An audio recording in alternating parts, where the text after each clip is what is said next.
Hallelujah. Hallelujah. आज की बात मैं आपके सामने करना चाहता हूँ। स्वर्ग का राज्य, परमेश्वर के लोग और शैतान के लोग, ये सारी बातें बीच में आ जाती हैं। मतलब मोस्ट इंपॉर्टेंट थिंग लाइफ में एक इंसान की, परमेश्वर क्या चाहता है कि उसका आत्मा बचे और स्वर्ग में जाए। और मालूम, जब मैं इन चीजों की गौर में था और जब मैं नींद में से उठा सुबह, मैंने उठते ही मेघा को एक बात कही। मैंने मेघा से कहा, मेघा, वचन परमेश्वर का है, कलीसिया परमेश्वर की है, शैतान का कुछ भी नहीं है। लेकिन एक बात समझना, वचन परमेश्वर का है, कलीसिया परमेश्वर की है। शैतान इस कलीसिया को अपनी कलीसिया बनाना चाहता है और परमेश्वर के, उसका अपना कोई वचन नहीं है, वो परमेश्वर के वचन में ही हेरफेर करता है। विश्वासियों को सिखा क्या रहा है वो? वचन, लेकिन अपने तरीके से। दुनिया के पास, अभी हम लास्ट वीक बात कर रहे थे, कौन कौन बात कर रहा था? परमजीत बात कर रहे थे। लोग जब दुनिया वाले आते हैं, वो किनके पास आते हैं? सिर्फ विश्वासियों के पास। उनको कंपेल कौन कर रहा है? क्या लेके आ रहे हैं? परमेश्वर का वचन। और क्या प्रिटेंड कर रहे हैं कि we are the people of God, हम लोग परमेश्वर के लोग हैं, इसलिए परमेश्वर का वचन लेके तुम्हारे पास आए हैं। ना तो ये कलीसिया शैतान की है, ना ये वचन शैतान का है, लेकिन वो इन दोनों में मिक्सिंग कर रहा है। मालूम, वचन के ऊपर गौर करते हैं। एक वचन जिससे मैं स्टार्ट करना चाहता हूं, मत्ती रचित सुसमाचार उसका 11 अध्याय 12 पद, देखो कितना सुंदर है। क्या कहती है बाइबल, सुनिएगा, बड़े सुंदर वचन है। आज की बातें बहुत प्यारी होने वाली है। Hallelujah, thank you Jesus. 11 का 12 सुनिए। यूहन्ना बपतिस्मा देने वाले के दिनों से अब तक स्वर्ग के राज्य में बलपूर्वक प्रवेश होता रहा। क्या होता है? यूहन्ना बपतिस्मा देने वाले के समय से अब तक परमेश्वर के स्वर्ग के राज्य में बलपूर्वक प्रवेश किया जाता है। कैसे? बलपूर्वक। कैसे? बलपूर्वक, यानी इजीली नहीं जाया जाता। You have to enter with the strength, power के साथ, जोर लगा के। यानी कि एक चीज में आपको एंटर होना है, एक डोर में आपको एंटर होना है, लेकिन वहां पे आपको जाने नहीं दिया जा रहा, आपको रोका जा रहा है, आपको पकड़ा जा रहा है, आपको धक्के मारे जा रहे हैं। फिर भी आपने जोर लगा के खुद धक्का मुक्की करके उस राज्य में प्रवेश करना है, ऐसे बाइबल बताती है। ये कब से हो रहा है? यूहन्ना बपतिस्मा देने वाले के समय से। और आगे क्या कहती है बाइबल? हाँ जी। और बलवान उसे छीन लेते हैं। क्या करते हैं बलवान? क्या करते हैं? छीन लेते It means it is not easy to enter into the heaven. स्वर्ग में जाना आसान नहीं है भैया, लेकिन जरूरी है। लेकिन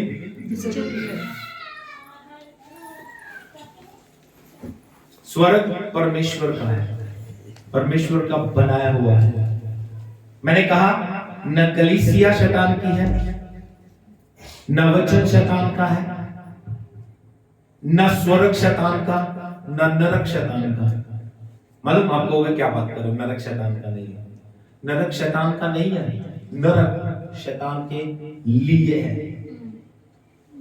नरक किसके लिए बनाया गया? अब वहां पे कौन जाएगा? शैतान और शैतान के लोग। अब उसकी कोशिश क्या है कि लोग मेरे साथ नरक में सड़े। एक बात, एक वचन के ऊपर और गौर करता हूं मैं। मत्ती रचित सुसमाचार उसका 13 अध्याय 44 वचन, देखिए कितना सुंदर पद है।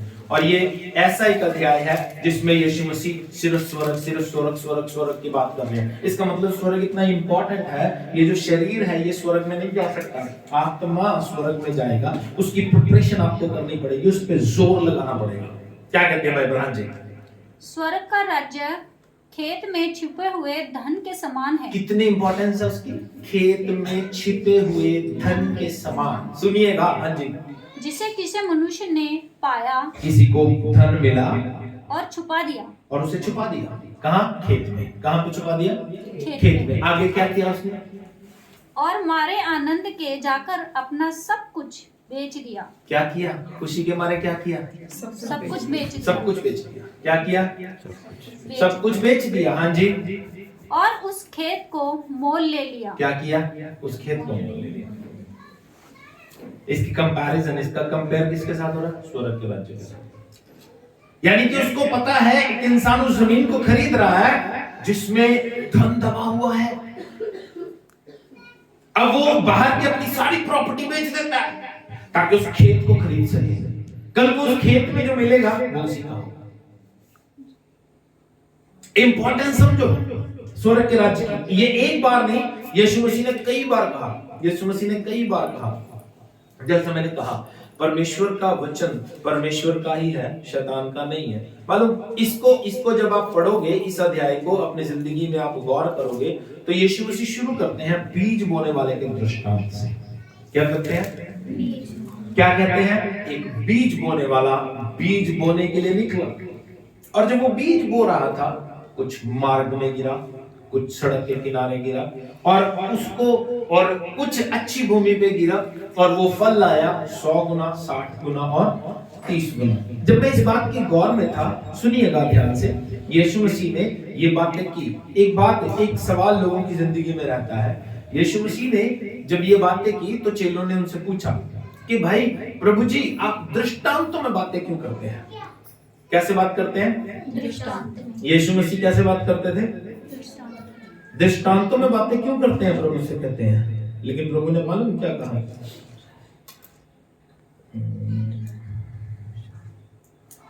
13 वचन से पढ़ना शुरू करो। 13 अध्याय 13 वचन सुनिए क्या कहा यीशु मसीह ने। मैं उनसे दृष्टांतों में इसलिए बातें करता हूँ इसलिए बात करता हूँ कि वे देखते हुए नहीं देखते, देखते हुए नहीं देखते, और सुनते हुए नहीं सुनते, सुनते हुए नहीं सुनते, और नहीं समझते। हाँ जी। उनके विषय में यशायाह की यह भविष्यवाणी पूरी होती है, हाँ, तुम कानों से तो सुनोगे हाँ, पर समझोगे नहीं, हाँ, और आंखों से तो देखोगे हाँ, पर तुम्हें न सूझेगा, हाँ, क्योंकि इन लोगों का मन मोटा हो गया है, हाँ, और वे कानों से ऊंचा सुनते हैं, हाँ, और उन्होंने अपनी आंखें मूंद ली हैं। हाँ, कहीं ऐसा ना हो कि वे आंखों से देखें और कानों से सुने हाँ, और मन से समझें और हाँ, फिर जाएं और मैं उन्हें चंगा करूं। अब इसमें इस बात को कई लोग इस तरह से प्रीच करते हैं कि परमेश्वर उनको बचाना नहीं चाहता। सुना कभी आपने? सुना होगा। कहते हैं ना, प्रभु कहता है मैं जिस पे दया करनी चाहूंगा करूंगा, जिस पे नहीं करनी चाहूंगा नहीं करूंगा। लेकिन एक्चुअली इसका मीनिंग क्या है? इसमें इस मत्ती ने इलस्ट्रेट किया है। प्रभु दया सब पे करनी चाहता है, प्रभु सबको बचाना चाहता है, लेकिन ये लोग जो बचाए नहीं जाते, जिनके विषय में यशायाह कह रहा है, इनके प्रॉब्लम इनके अंदर ही है। ये सुनते हुए सुनते नहीं है। किसी को वचन सुनाओगे ना, सुना लेकिन सुना नहीं। उन्होंने मिरेकल देखे लेकिन देखे नहीं। इनके मन, बाइबल कहती है, मोटे हो चुके हैं। ऐसे ही आज के विश्वासी लोग हैं जो ये बिलीव कर रहे हैं, जो ये समझ रहे हैं कि मैं बच गया हूं। लेकिन मेरा सवाल फिर आज वही है, अगर आज यीशु मसीह आ गया तो क्या हम स्वर्ग जाएंगे? ये सवाल हमारी जिंदगी में होना चाहिए। जरूरी यीशु मसीह की, यानी कि यीशु मसीह जब कितनी बार पढ़ोगे इसे, जितनी बार परमेश्वर बात करता है, मालूम कितनी बार, हर बार जहां पे भी शुरू करता है यीशु मसीह नया दृष्टांत शुरू करता है, तो यीशु मसीह कहता है स्वर्ग का राज्य है। 24 वचन कहता है, यीशु ने उन्हें एक और दृष्टांत दिया, स्वर्ग का राज्य उस मनुष्य के समान है जिसने अपने खेत में अच्छा बीज बोया। मालूम, जब ये बातें हो रही थी तो बीच में यीशु मसीह ने ये बात की कि उन लोगों को बचाया जाना मुश्किल है क्योंकि उनके मन मोटे हो चुके हैं। लेकिन 18 वचन में यीशु मसीह इस दृष्टांत का अर्थ बताते हैं। अर्थ क्या बताते हैं वो सुन लीजिए जल्दी से। अब तुम बोलने वाले के दृष्टांत का अर्थ सुनो। जो कोई राज्य का वचन सुनकर नहीं समझता उसके मन में जो कुछ बोया गया था उसे वह दुष्ट आकर छीन ले जाता है। यह वही है जो मार्ग के किनारे बोया गया था और जो पथरीली भूमि पर बोया गया।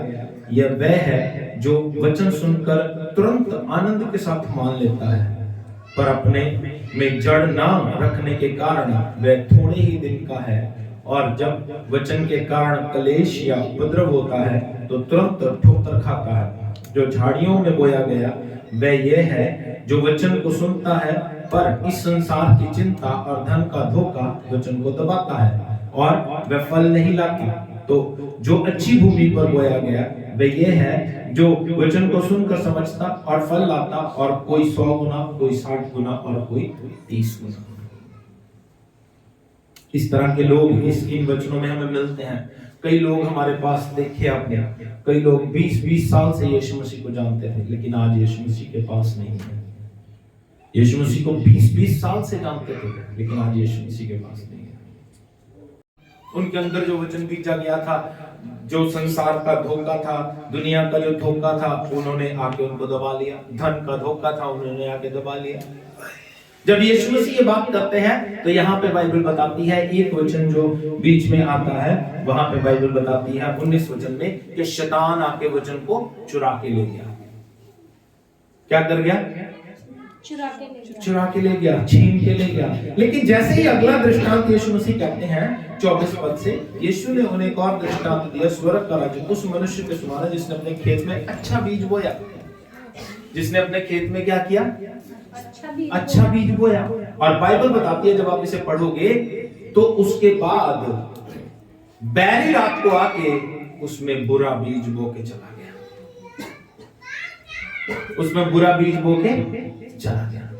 जब वो बुरा बीज बो के गया तो बाइबल बताती है जैसे ही उसके अंकुर निकले, जैसे ही उनके पौधे बने, तो चेलों ने स्वामी से पूछा, प्रभु क्या खेत में तूने अच्छा बीज नहीं बोया था? तो प्रभु ने कहा, मालिक ने कहा, खेत के मालिक ने, मैंने अच्छा बीज बोया था, लेकिन ये किसी बैरी का कार्य है। तो चेले कहने लगे, प्रभु क्या हम इन बुरे पौधों को निकाल दें? ऐसा बाइबल में लिखा है। लेकिन प्रभु का वचन कहता है नहीं, अभी इनको इकट्ठे बढ़ने दो। क्या होगा? इकट्ठे बढ़ने दो। और ये इकट्ठे बढ़ रहे हैं, लेकिन समय जब आएगा कटने का तो मैं अपने लोगों से कहूंगा कि पहले कांटेदार बुरे बीजों को निकाल के जलाने के लिए इकट्ठा करो, उसके बाद फसल को काटना। मालूम आज भी कलीसिया में दोनों तरह के बीज पनप रहे हैं। आज परमेश्वर उनको काटता नहीं है। कलीसिया में अच्छा व्यक्ति भी होता है, बुरा व्यक्ति भी होता है। कलीसिया में अच्छा बीज भी होता है, बुरा बीज भी होता है, लेकिन प्रभु उनको एक साथ बढ़ा रहा है। मतलब ऐसे ही लोग हैं जो अपने आप को ये कह रहे हैं कि हम तो स्वर्ग में जाएंगे, लेकिन वह फिर रह जाएंगे, वो यहीं पे रह जाएंगे, उनको आग में झोंकने के लिए रखा जाएगा। बाइबल बताती है, मैंने जैसे पहले बताया 19 वचन में ऊपर लिखा है वो वचन को चुरा के ले गया, लेकिन यहां पे लिखा है उसने बीजा।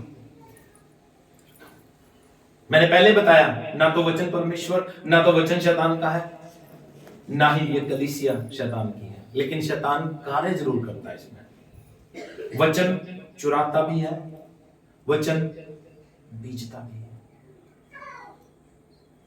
यानी जो वचन परमेश्वर ने बीजा है उसको मिक्स करके दे देता है। कुछ वचन उठा लेते हैं लोग, जैसे बैप्टिस्ट चर्च वाले हैं, वो कहते हैं बपतिस्मा लो, बाकी जो मर्जी करो, तुम स्वर्ग पहुंच जाओगे। यहोवा विटनेस है, वो कहते हैं यहोवा ही सब कुछ है, यीशु मसीह कुछ नहीं है। ओनली जीसस है, वो कहते हैं जीसस ही सब कुछ है, कोई पवित्र आत्मा नहीं, कोई यहोवा नहीं। कुछ लोग हैं जो कहते हैं मरियम हमारे लिए दुआ करेगी। कुछ लोग हैं जो कहते हैं यूसुफ हमारे लिए दुआ करेगा, हमें दुआ करने की जरूरत नहीं है। तो ऐसी ऐसी थ्योरीज कहां से उठाते हैं वो? बाइबल से। एक वचन उठाया, उसके अनुसार चलना शुरू कर दिया। कुछ लोग कहते हैं शनिवार को, लास्ट वीक हम बात करते हैं शनिवार को चर्च लगना चाहिए। तो मैं पिछले दिनों सुन रहा था, सुनिए, अगर कोई कहता है शनिवार को चर्च लगना चाहिए, ये ट्रू है, बाइबल में लिखा है, बाइबल में, तो बाकी के सैक्रिफाइसेस भी पूरे करो ना। जब पाप करते हो तो बकरा चढ़ाओ, 25-30 हजार रुपए का आएगा। झोपड़ियों के पर्व मनाओ, जंगल में जाके झोपड़ी डाल के बैठो। जब फॉलो करना है तो पूरा फॉलो करो। न्यू टेस्टामेंट हमें ये बताता है we are not under the law. हम लोग नियम के अधीन नहीं रहे, व्यवस्था के अधीन नहीं रहे, अब हम अनुग्रह के अधीन हैं। किसके? अनुग्रह। यीशु मसीह व्यवस्था को खत्म करने नहीं आए, लेकिन यीशु मसीह ने इस चीज को इलस्ट्रेट किया, यीशु मसीह ने इसको इलैबोरेट किया, खोला। क्या कहा? ओल्ड टेस्टामेंट में लिखा था खून नहीं करना, खून नहीं करना। न्यू टेस्टामेंट कहता है गुस्सा नहीं करना, क्योंकि खून गुस्से में होता है। अब एक बात समझना पड़ेगी, यीशु मसीह जब इस लॉ को इलस्ट्रेट कर रहे थे, वहां पे सब्त के दिन का जिक्र नहीं करते। पढ़ा आपने? सब्त के दिन का कोई जिक्र नहीं।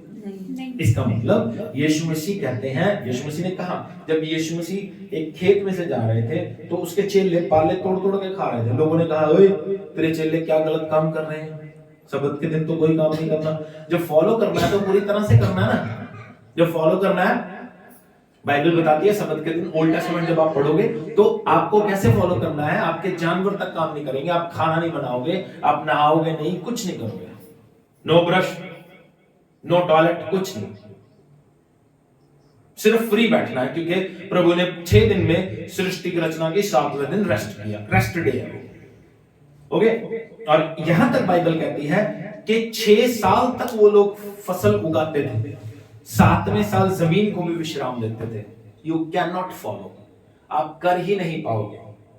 इसीलिए तो हमें ग्रेस के अंदर लाया गया है कि इंसान ये काम नहीं कर पाएगा, इंसान ये काम नहीं कर पाएगा। तो उन लोगों के पास कोई जवाब नहीं है इन बातों का, बस एक वचन उठा लिया, शनिवार को सब्त का दिन होना चाहिए, सब्त का दिन होना चाहिए, बस सब्त, उसके अलावा कुछ नहीं। बाकी शिक्षा की बात, क्या सब्त मानने से तुम स्वर्ग जाओगे? नहीं, you have to follow the whole law. प्रभु के नियम सारे मानने पड़ेंगे। ओके, तो बाइबल यहां पे कहती है शैतान क्या करता है? वचन चुराता भी है और बीजता भी है। वचन बीजता है, बीज के, और बीजे हुए वचन आज दुनिया में पनप रहे हैं। उन वचनों को, एक एक वचन को लेके एक डिनोमिनेशन बन जाती है। आज एक डिनोमिनेशन चल रही है जो ये कहते हैं कि परमेश्वर जो है वो औरत है।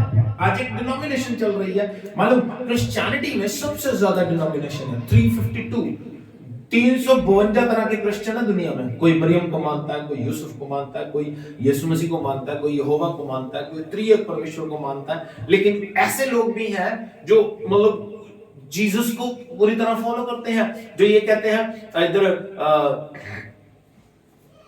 मरिंडे के पास एक गांव है, कौन सा याद नहीं आ रहा मेरे नाम, वहां पे 12 चेले बड़े हुए हैं, एक यीशु मसीह बना हुआ है, और उनका काम किया हुआ कोई काट नहीं सकता। ऐसे ऐसे जादू टोने करते हैं वो। बड़ी दुनिया है इस दुनिया में, बहुत कुछ हो रहा है दुनिया में, लेकिन हम लोग जो शिक्षा को मानते हैं, वचनों को पढ़ना बहुत जरूरी है। एक माइंड लोगों के डिस्टर्ब हो, करप्ट हुए हैं। पिछले दिनों मालूम ऐसे ही किसी की डेथ हो गई, और एक मेरा नॉन कहने लगा कि फलाने बंदे की डेथ हो गई, तो मैंने वहां पे जाना। तो दूसरा क्रिश्चियन बंदा जो आज एक बड़ी ब्रांच में जाता है, तो वो कहता आप तो नहीं जाते ना, क्योंकि बाइबल में ऐसा नहीं लिखा। मैंने कहा आपने कहां सुना बाइबल में ऐसा नहीं लिखा? बाइबल में ऐसा लिखा। ये इनकी प्रॉब्लम क्या है? सिर्फ भीड़ में जाते हैं, बाइबल नहीं पढ़ते। इनकी प्रॉब्लम ये है। मैंने कहा तो आपने कहां पढ़ा कि बाइबल में नहीं लिखा? बाइबल में तो लिखा है रोने वाले के साथ रो, हंसने वाले के साथ हंस। बाइबल कहती है शादी के घर जाने से अच्छा है किसी मृत्यु के घर में जाना।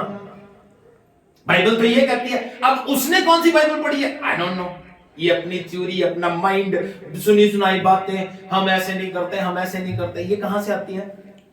शैतान उनके दिमाग में डालता है ताकि रिलेशंस खत्म हो जाए, ताकि रिलेशन स्पॉइल हो जाए, ताकि रिश्ते खत्म हो जाए, ताकि उनके साथ कोई वार्तालाप ना हो सके, उनको तुम वचन ना सुना सको। मैंने कहा सिंपल बात है, अगर आप उनके नहीं जा रहे हो, कल को जब आपके कोई मरेगा, आपके घर में कोई प्रोग्राम होगा, क्या वो आएंगे? क्या होएगा फिर? कुछ भी नहीं। जरूरी बात है ये। कारण क्या है इसके पीछे? वचन को लोग तवज्जो नहीं देते, वचन को रिस्पेक्ट नहीं देते। क्या कह रही है बाइबल? मैं कह रहा हूं शैतान वचन बीजता भी है और चुराता भी है। बीजता कौन सा बीज है? जो वचन सुना होता है उसको घुमा के बीजेगा। उसको मतलब जैसे बाइबल में लिखा है, बाइबल में लिखा है सुलेमान की 1000 पत्नियां थी। कितनी? 1000। और जड़ा साडा पटियाले दा राजा सी उस तो 3 गुना ज्यादा। पटियाले दे राजे दी कितनी सी? 365। एक दिन लई एक जनानी पर डे ओदी कोल जांदा। एक जनानी दा साल बाद दिन आंदा होना जदों ओदा दिल करदा। अब बाइबल में ये चीज लिखी है, इस चीज को लोग कैसे, शैतान उसको कैसे समझाएगा? शैतान लोगों को कैसे समझाएगा?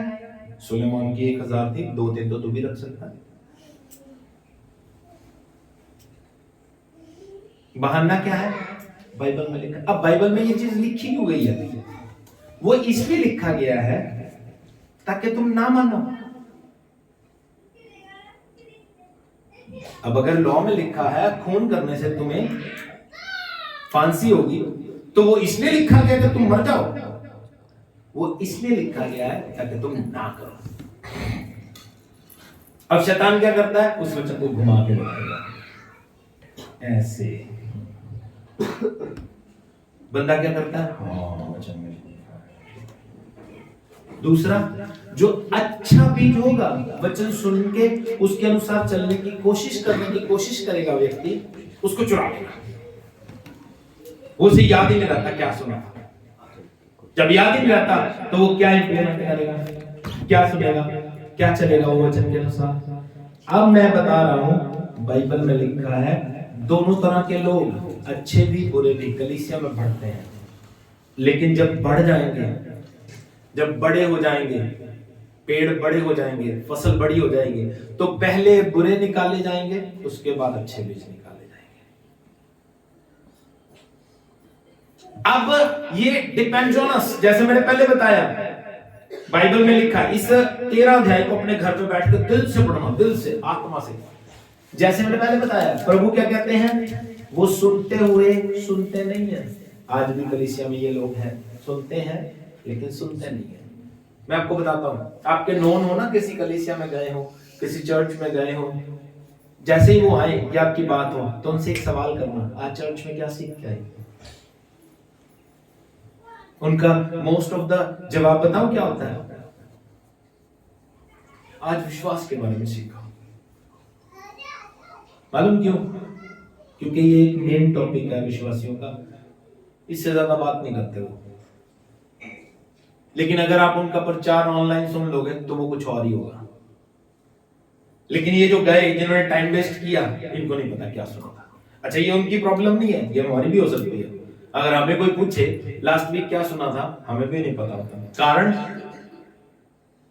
चर्च से निकले, शैतान चुरा के ले गए,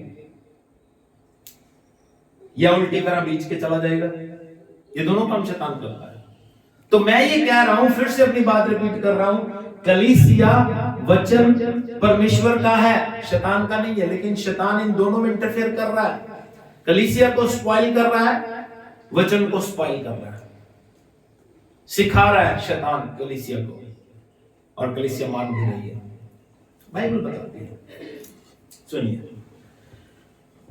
ये एक जगह नहीं, कई जगह यीशु मसीह के वचनों में अगर हम पढ़ेंगे तो एक एक बात पढ़ते रहेंगे। 31 वचन पढ़ो,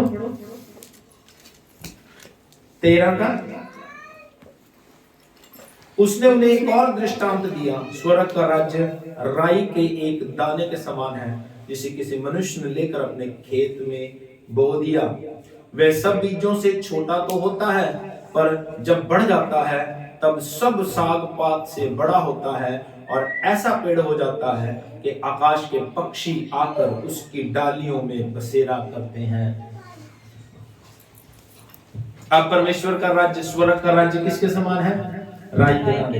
क्या एक्सप्लेन कर रहे हैं यीशु मसीह? वो सबसे छोटा होता है, सबसे छोटा, सबसे छोटा, बीजों में सबसे छोटा, बहुत छोटा राई का दाना होता है।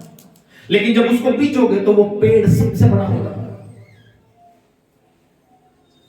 मसीह कहते हैं, उसने एक और दृष्टांत उन्हें सुनाया, स्वर्ग का राज्य खमीर के समान है जिसको किसी स्त्री ने लेकर 3 पसेरी आटे में मिला दिया और होते होते वह सब खमीरा हो गया। यानी ये बात मैं आपको बताना चाह रहा हूं, इंपॉर्टेंस कितनी है स्वर्ग के राज्य की। शुरू कहां से कर रहे हैं? स्वर्ग के राज्य पे जोर मारा जाता है। अब हमारा जोर इतना है कि हम एंटर हो जाएंगे। वो जोर हमें प्रार्थना में मारना है, वो जोर हमें प्रैक्टिकल लाइफ में मारना है। लेकिन जोर मालूम कहां चल रहा है? दुनिया का, दुनिया की चीजों में। शैतान ने उनको उलझा के रखा हुआ, शैतान उनको उलझा के रख रहा है, उलझा के रख रहा है। सही वचन की शिक्षा नहीं मानने दे रहा, सही वचनों के अनुसार जीने नहीं दे रहा। एक खतरनाक बात बताऊं मैं आपको। कल किसी का मैसेज आया मेरे पास, फोन आया, उसने क्रिश्चियन बंदा वो ये रिकॉर्डिंग भेज रहा है कि मैं सिर्फ 1 महीने से प्रेयर कर रहा हूं पास्टर जी। उससे पहले वो मालूम किन के कांटेक्ट में रहा? इल्यूमिनाटी। कहते वो लोग कहते हैं अपने आत्मा को बेच दो, हम तुम्हें बहुत सारा धन देंगे। सीक्रेट सोसाइटी है, उसके चक्रों में पड़ गया। दुनिया में जीते जीते बहुत तरह के लोग हैं, यानी इनका अटैक किस पे है? Only Christians. ये आप किससे मिल सकते हैं? मालूम पिछले दिनों मैंने एक फॉर्म भी देखा था, हमारे ग्रुप में आया था, इल्यूमिनाटी का फॉर्म था। फॉर्म फिल करो, उनके ऑर्गेनाइजेशन का हिस्सा बन जाओ, पैसा मिलेगा, धन शौहरत दौलत मिलेगी, लेकिन एंड में नरक मिलेगा। ये कन्फर्मेशन है। और लोग मजे लेने के लिए जाते भी हैं, क्योंकि लोग कहते हैं किसने देखा स्वर्ग नरक, एंजॉय करने के लिए जाते हैं। किसने देखा स्वर्ग नरक? सब यहीं पे है, ऐसे कहते हैं लोग, लेकिन ऐसा नहीं है। स्वर्ग का राज्य कितना इंपॉर्टेंट है, स्वर्ग के राज्य में जाना कितना इंपॉर्टेंट है। फिर हमने जब पढ़ा स्वर्ग का राज्य छिपे हुए धन के समान है। खेत में बीज दिया, खेत में रख दिया धन, जाके वो खेत खरीद लिया। अब जिसका खेत है उसको नहीं पता कि वो कितना इंपॉर्टेंट है, कितना कीमती है। यानी स्वर्ग का राज्य कितना कीमती है, कितना जोर उसके लिए आपको लगाना पड़ेगा, डिपेंड्स ऑन यू। इसीलिए मैं कहता हूं अपने लोगों पे तरस खाओ, अपने रिश्तेदारों पे, अपने पति पे, अपनी पत्नी पे, अपने बच्चों पे तरस खाओ। जो लोग स्वर्ग जाने के लिए तैयार नहीं हो रहे उनको तैयार करो। और बाइबल क्या कहती है, देख लो कितनी बार, एक बार नहीं कई बार कहा है इसमें 45 में। फिर स्वर्ग का राज्य एक व्यापारी के समान है जो अच्छे मोतियों की खोज में था। जब उसे एक बहुमूल्य मोती मिला तो उसने जाकर अपना सब कुछ बेच डाला और उसे मोल ले लिया। बहुमूल्य मोती।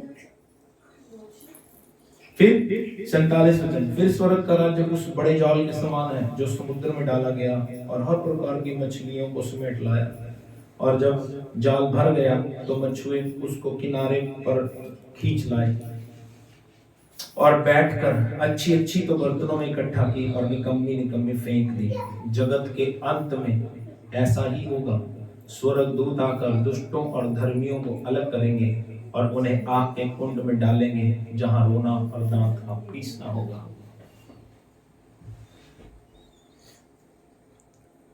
हम लोग कौन सी पार्टी का हिस्सा हैं? दुष्टों की या धर्मियों की? हम लोग कौन से घर का हिस्सा हैं? स्वर्ग का या नरक का? क्योंकि देखो मालूम, हमें लग रहा है हम आसानी से स्वर्ग पहुंच जाएंगे, लेकिन बाइबल क्लियर कर रही है स्वर्ग के राज्य में जोर मारा जाता है। जो जोर मार रहा है वो ही स्वर्ग में एंटर हो पाएगा, वही स्वर्ग में एंटर हो पाएगा।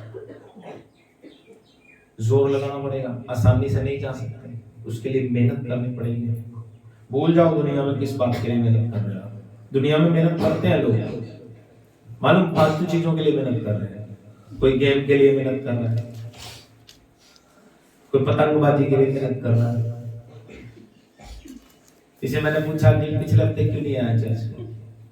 मैं को पतंग उड़ा रहा था ना।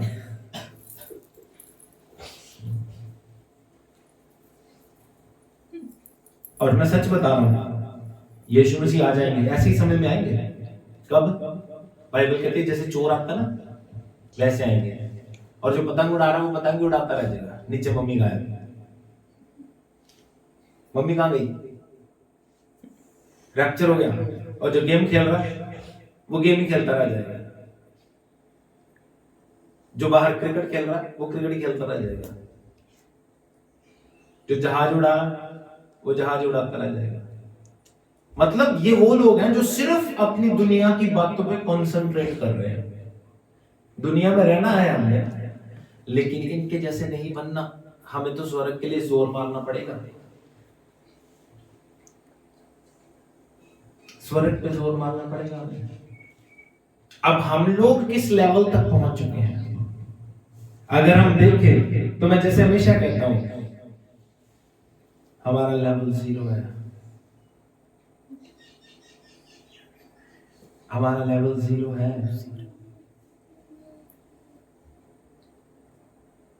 दुनिया की बातों में गीत भी है ना नस्मुल का, दुनिया की भीड़ में क्यों खो रहा, मिलेगा कुछ भी ना फल जो हो रहा। अब बेटे घर लौटा, आजा बच्चे, मुड़िया, उड़ाओ पुत्र, बहुत कुछ उड़ा लिया, आजा, बहुत टाइम हो गया, बड़ा काम तो पा लिया, आजा। भीड़ में खो जाते हैं लोग, शैतान उनको मस्त रखता है और उनको उन चीजों में भी बड़ा मजा आता है। अब पिछले दिनों एक चर्च में एक गाना चल रहा था, वायरल हो रहा है, पास्टर जी गवा रहे हैं, उल्लू बनाया बड़ा मजा आया। ये आराधना है, पास्टर जी गवा रहे हैं चर्च में, बढ़िया मस्ती कर रही है, फुल एंजॉय, आराधना हो गई है। अरे भैया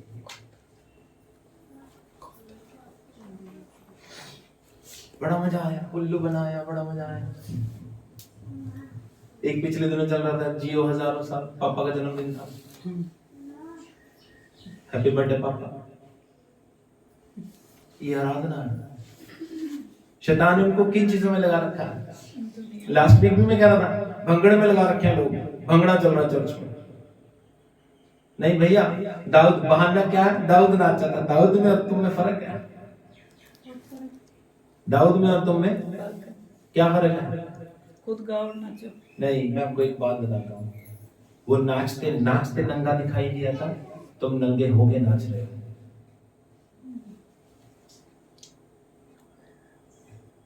कहते नहीं अपन पंजाबी में टिड्डो कपड़ा चक्का है, यही हाल क्रिश्चियन का। वो अपने आप को क्रिश्चियन तो कह रहे हैं, लेकिन टिड्डो कपड़ा चक्के नंगे होके नाच रहे हैं। ये बाइबल में नहीं मिलती है बातें, लेकिन ये बातें समझ तो तब आएंगी ना जब बाइबल पढ़ेंगे। बाइबल तो पढ़ते ही नहीं, बाइबल पढ़ेंगे तो जिंदगी बचेगी। जैसे मैंने उस भाई को कहा, आ जाओ भैया, आ जाओ, मैं किसी को वचन सुना रहा, तो मैंने कहा भैया आप अपनी जिंदगी बचाओ, क्यों अपनी जिंदगी अंधेरे में शराब में खत्म कर रहे हो? शराब में प्रभु के पास आओ, प्रभु आपकी हेल्प करेगा, आपकी शराब छूट जाएगी। तो वो मुझे कहता है बंदा जिसको मैं वचन सुना रहा हूँ, एक दूसरा क्रिश्चियन साथ में खड़ा, कह रहा इसकी तो छूटेगी। उसके बाद मैंने उसे कहा, मैं कहा देखो आप कैसे बदनामी करवाते हो यीशु मसीह की। ये वही बंदा है जो किसी की मरगत में जाने से मना कर रहा है, और आज विश्वासी किसका है? बड़े चर्च का। और इनको लगता है हम ऐसी हरकतों से स्वर्ग पहुंच जाएंगे। मेरे पास प्रॉब्लम क्या है?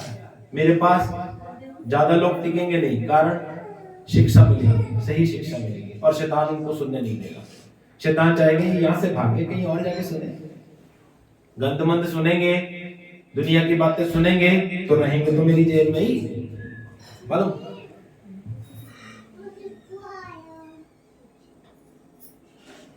मेरा फोन मेरी जेब में है। अब कितनी जेब में है? एक ये है, एक ये है, दो पीछे हैं, एक ये है, एक ये है, एक ये है, कितनी होगी? 4 5 6 7 8 जेब में है। मालूम, मैं अपना फोन किसी भी जेब में रखूं, मेरा ही है ना, किसी भी जेब में रखो। अब शैतान यही कहता है, ये एक अच्छी कलीसिया में ना जाए, अच्छे चर्च में ना जाए, बाकी कहीं भी चला जाए, मेरी जेब में ही है। किसी और बड़ी कलीसिया में चला जाए, मंदिर चला जाए, मस्जिद चला जाए, कहीं पे भी जाओ, इसका धर्म परिवर्तन नहीं हुआ। लेकिन जैसे ही यीशु के पास, खास यीशु के पास आएंगे तो धर्म परिवर्तन होगा। अरे तू क्रिश्चियन बन गया। आज भीड़ में जाना उनको अच्छा लगता है, ठीक है भीड़ में जाएंगे, लेकिन अच्छे चर्च में जाओ, अरे तू उस चर्च में जाने लग गया। मैं आपको बताना चाहता हूं, ध्यान देना, मेरी बात पे ध्यान देना। चुनाव हमारा होता है, एक लास्ट बात बोल के समाप्त करूंगा। आपको अच्छा चर्च चूज करना ही पड़ेगा। बाइबल बताती है यूहन्ना बपतिस्मा देने वाला यरदन के किनारे खड़ा था और उसने यीशु को जाके देखा और कहने लगा, ये परमेश्वर का मेमना जो जहान के पाप लिए जाता है। बाइबल बताती है यीशु मसीह के पीछे यूहन्ना के 2 चेले चले गए। कितने? यूहन्ना 1 अध्याय में लिखा, अपने घर जाकर पढ़ लेना। 2 चेले चले गए, उनमें से एक था, कौन था एक? बताओ, एक कौन था? कहां है प्रवीण? यूहन्ना के 2 चेले यीशु मसीह के पीछे चले गए यूहन्ना के कहने के बाद, और उनमें से एक का नाम बाइबल में लिखा है और वो यीशु मसीह के 12 चेलों में से था। वो कौन था जो यूहन्ना की सुन के यीशु मसीह के पीछे गया था? कहां है प्रवीण? बताओ।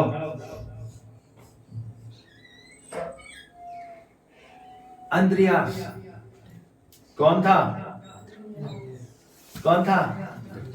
बाइबल में लिखा है। अब एक बात समझना, 2 चेले गए, कितने गए? अब अंद्रियास को यह समझ आया कि यीशु की शिक्षा इंपॉर्टेंट है। क्या समझ आ गया? यीशु की शिक्षा। जब आपको यह समझ आ जाएगा आपके लिए चर्च कौन सा अच्छा है, तब आप अपनी लाइफ में स्टेप लोगे। उसके बिना दूसरे बंदे का नाम मेंशन नहीं किया गया क्योंकि वो वापस यीशु के पीछे नहीं चला। वापस यीशु के पीछे नहीं चला।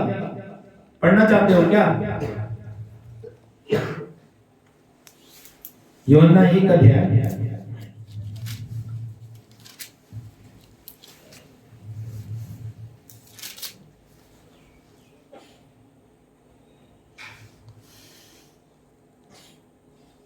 40 वचन देखो।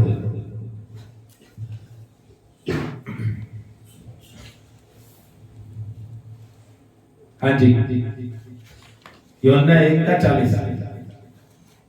उन दोनों में से जो यूहन्ना की बात सुनकर यीशु के पीछे हो लिए थे, एक शमौन पतरस का भाई अंद्रियास था। कौन था? अंद्रियास। अंद्रियास ने पहला काम किया, क्या मालूम? वो अपने भाई पतरस के पास गया और क्या कहने लगा? हमें यीशु अर्थात मसीह मिल गया। यानी वो खोज रहा था उसको। आज हम क्यों नहीं जाते? क्यों उसके गवाह नहीं बनते? अपने रिश्तेदारों को, अपने भाइयों को क्यों हमारे रिश्तेदार, हमारे भाई शराब में, नशे में नाश हो रहे हैं? क्यों उनके लिए हम प्रेयर नहीं करते? क्यों अपने रिश्तों को स्पॉइल कर रहे हैं? क्यों हमें ये महसूस नहीं होता कि हमें मसीह अर्थात क्रिस्ट मिल गया? क्यों हमें ये महसूस नहीं होता? क्यों हम दूसरों के साथ शेयर नहीं करते? क्यों हम अपने परिवार को बचाना नहीं चाहते? हमारा परिवार आधा कहीं बिखरा हुआ है, आधा कहीं बिखरा हुआ है। वो लोग जो अपने आप को बहुत अच्छा कहते थे आज अपनी जिंदगी को नाश कर चुके हैं, कारण बिखरे हुए थे वो। स्वर्ग के राज्य में जोर मारा जाता है और बाइबल कहती है जोरावर छीन के ले जाता है। भैया छीन के ले जाता है। छीनना पड़ेगा स्वर्ग का राज्य, ऐसे नहीं मिलेगा। इसलिए आज ये बातें अपनी जिंदगी में लेके जाएंगे। स्वर्ग में जाने के लिए तैयार रहो। परमेश्वर के वचन का आदर करो। शैतान को न बीज चुराने दो न बोने दो। परमेश्वर का आत्मा जब सिखाए उससे सीखो। इसीलिए यीशु ने कहा, हे बोझ के नीचे दबे लोगों मेरे पास आओ, मैं तुम्हें विश्राम दूंगा और मुझसे सीखो क्योंकि मैं आत्मा में नम्र और दीन हूं। इसलिए यीशु के वचनों को सीखो और अपनी जिंदगी बचाओ। प्रभु आपको आशीष दे। आइए हम अपने सरों को